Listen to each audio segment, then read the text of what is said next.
contrato o la operación constitutiva de enajenación deben ser publicados como lo dispone el derecho francés para la venta y aporte en la sociedad.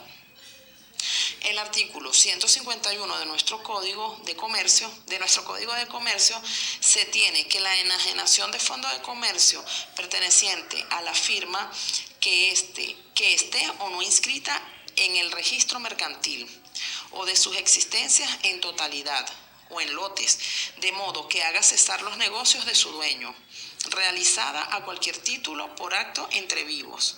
Deberá ser publicada antes de la entrega del fondo por 3 veces con intervalos de 10 días, en un periodo del lugar donde funcione el fondo en lugar más cercano. Si en aquel no hubiere periódico, de igual manera, la forma de publicación en fondos que superen los 10.000 bolívares y dentro de las mismas condiciones en el diario de mayor circulación de la capital de la República. Vale también acotar que los derechos de los acreedores durante el plazo de las publicaciones que deben ser hechas antes de la entrega del fondo al adquiriente.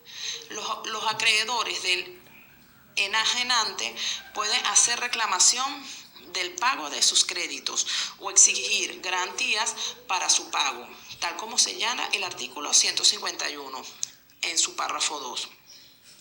Por su parte, el artículo 152 del citado código describe los requisitos para enajenar un fondo de comercio. Cuando se hayan cumplido los requisitos expresados en encabezamiento del artículo anterior, el adquiriente de fondo de comercio es solidariamente responsable con el enajenante frente a los acreedores de este último. Por tanto, se incurre en la misma responsabilidad el adquiriente frente a los acreedores del enajenante, cuyos créditos reclamantes durante el lapso de las publicaciones no hubieran sido pagados o garantizados, siempre que ellos hubieran hecho su declaración durante el término señalado.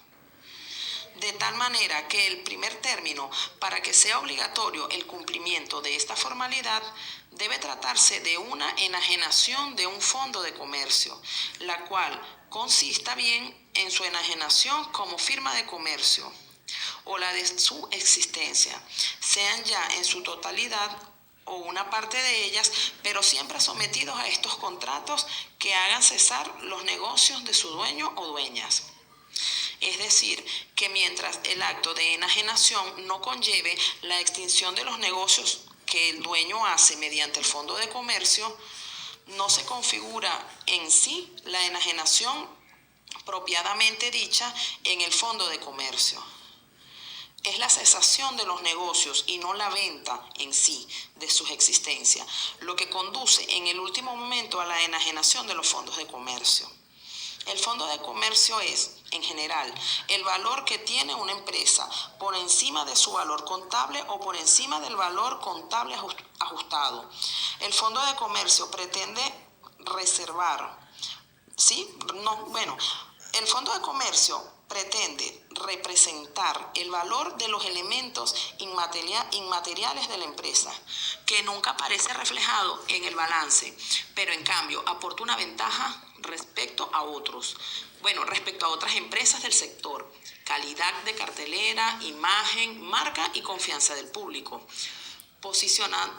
posicionamiento de mercado, liderazgo en el sector, entre otras.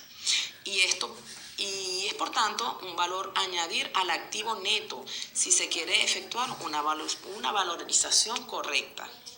Bueno, profesores, eso es todo. Me despido. Muchas gracias. Bendiciones.